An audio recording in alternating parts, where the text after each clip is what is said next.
Welcome, friends, to another Wolff Responds. This is the third of a three-part series about silence, elections, and economics. In the first two, I spoke about how the two major parties and candidates, Trump and Harris, have been mostly silent about the most fundamental issues that economics can bring to the fore.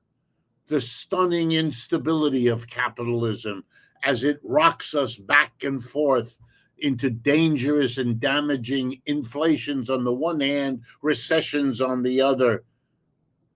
And secondly, the damage of a horribly unequal society, and how neither party has anything like a program to really deal with it, as opposed to making little adjustments on the edges.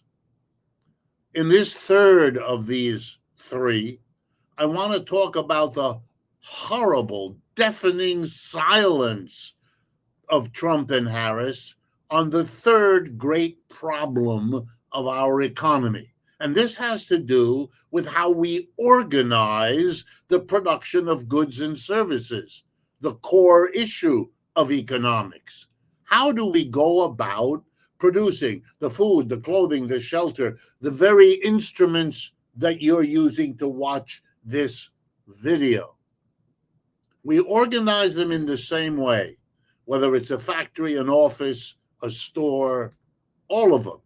A tiny group of people at the top make all the key decisions. The owner of the business, the board of directors, if it's a corporation, they make the decisions what to produce, how to produce it, where to produce it, and what to do with the product and the revenue at the end of the process. We allow a tiny group in that position. We don't elect them. We don't control them. What does that mean? It means that the workplace in our society is undemocratic. It's not like where we live. We vote on who the mayor is. We vote on who the congressperson is. We vote, etc., etc. We have at least some say over the people whose decisions affect us. But 5 days a week or more, we go to work, we step into a workplace where we don't have that authority. We don't have that power. We don't have democracy. We have autocracy. We have a tiny group of people who make the decisions we have to live with. Sure, we can quit. And you know what happens then? We go look for another job. And you know how that job is organized? In just the same way.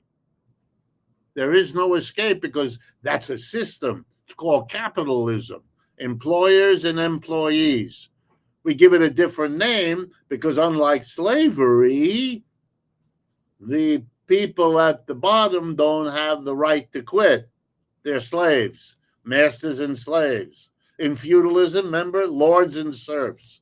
In capitalism, employers, employees. Why do I stress it? Why is it so important? Well, let's go. Let's do the work. If there's a tiny group at the top, guess what they're likely to do? Grab most of the wealth being produced in the factory, the office, or the store for themselves. That's why we have endlessly worsening inequality, because we've organized our businesses in this undemocratic way. Kings used to live in opulent palaces while the peasants didn't. That was the way they arranged it. Our CEOs live in palaces we can't afford because they run the business. We just do the work. Come on. If you're serious about the economic system you live in, you face the particular way you've organized it, because that's why we have the rest of the problems in our economy. We've organized it in this grotesquely undemocratic way. And what, pray tell, what do the two parties offer on that subject? Nothing.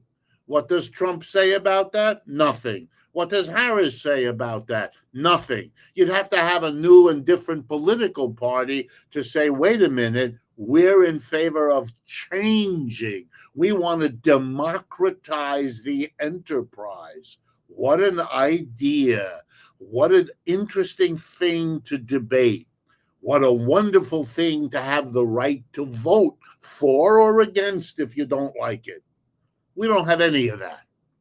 We don't live in a democracy, and don't let the people on either party's PR team tell you it's about preserving a democracy.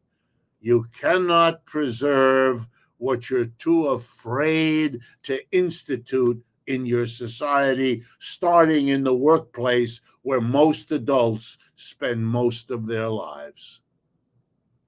If interventions like this strike you as valuable, one, two, or all three of this three-part series of Wolff Responds, please share these videos with friends, neighbors, co-workers, and so on. That's why we make them. And please be aware that if you can help us also financially, that too is a kind of partnership we would welcome and feel very thankful for. Thank you.